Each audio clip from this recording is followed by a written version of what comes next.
Hello, I'm Greg. Welcome to Introductions to Dungeons & Dragons 1st and 2nd Edition. A quick thing about initiative. During gameplay, your players come up to an encounter and everybody wonders who goes first, what happens when. Well, that's what initiative is for. In 1st edition, they had the 6-sided dice. You would roll the 6-sided dice and the lowest number would go first, highest number would go last. 2nd edition, they used the 10-sided dice. That's what I prefer, the 10-sided dice. Again, lowest number goes first, highest number goes last. You can keep it at that, and it is what it is. But as time goes by, players will start to question. You have a fighter with a battle axe. You have a player character, a thief, going up against the fighter. The fighter rolls a 3. The thief rolls a 7. The fighter goes first, kills the thief. Player's like, how's that fair? That battle axe takes a long time to swing and come back, where I could just take my dagger and go poke, poke. You know, simple, real easy. Well, he's got a point. So they gave weapons a speed factor, weapon speed. The bigger the weapon, the higher the speed rating. The tinier the weapon, the lower the speed rating. So a dagger would have a weapon speed of 2. The battle axe has a weapon speed of 7. Two-handed swords have a weapon speed of 10.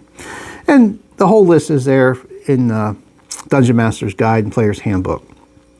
So back to our scenario. So let's say the fighter rolls a 3. You add the 7 to it, and his initiative is a 10. The thief rolls a 5. You add 2, so he's a 7. So the thief would go first, gets the chance to attack the fighter. If he's successful or not, so be it. If he's successful and only wounds the fighter gets a chance to attack the thief. It is possible for this scenario. So let's say our fighter rolls a 1 and he becomes an 8. The thief rolls a 6. You add 2 to it. It is also an 8. So what happens? They go at the same time. I allow my players to attack first to get their plays out of the way, do the damage results, and then the NPCs, me, I do my attacks, and then we add up my results. So it is possible for the player, let's say the thief kills the fighter, and then the fighter is able to do damage back before he's slain. Again, it's happening simultaneously. It is also possible for each player to miss and miss. And also the other one, which has happened, and yes, I'm smiling, where they both kill each other in the same round, same segment. It has happened, and it will happen. Makes the game interesting. Now you have, let's say, a little gnome. He's casting a spell. We'll just say any spell he's casting has a casting time. It could be from 1 all the way up to 1 round or 1 turn, depending on the spell. So he's casting a spell. I roll a 3, and he has a casting time of 3. So that makes him a 6 in that order of things. So let's use this scenario for spell casting. Comes up against a spider. The spider does not have weapon speed. It is what it is.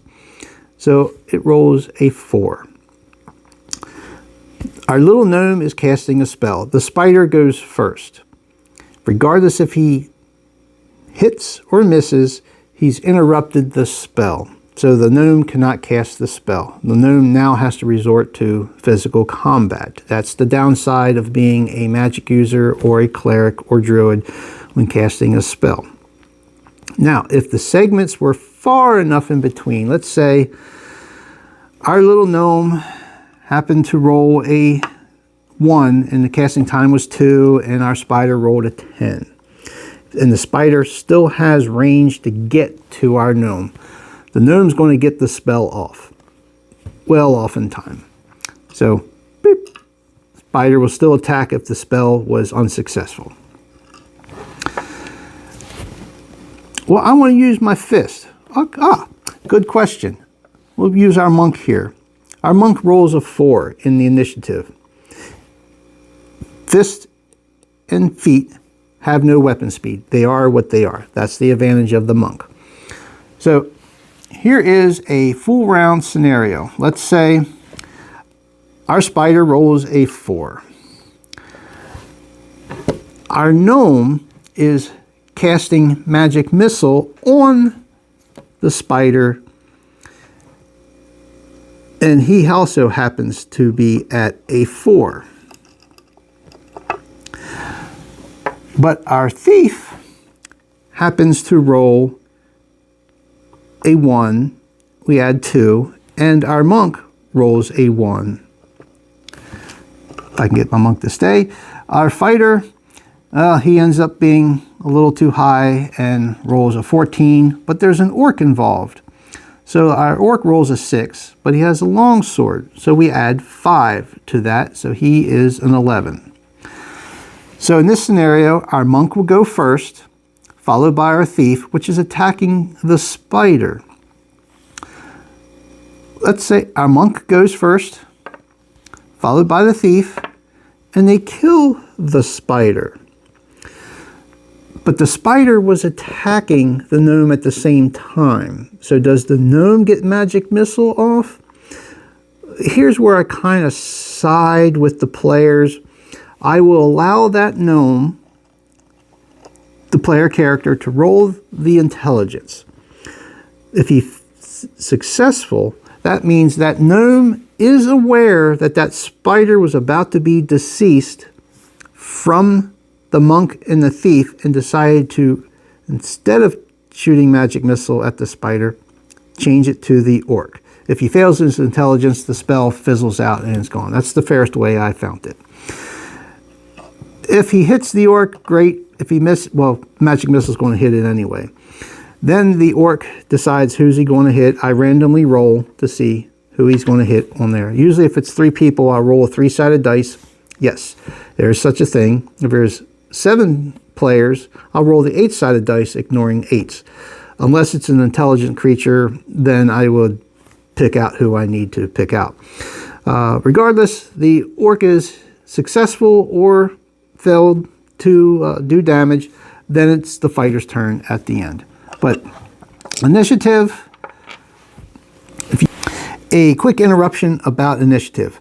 Let's say you're a wizard and you have a very low initiative, like 4 or 5, but you're not sure what you want to do yet.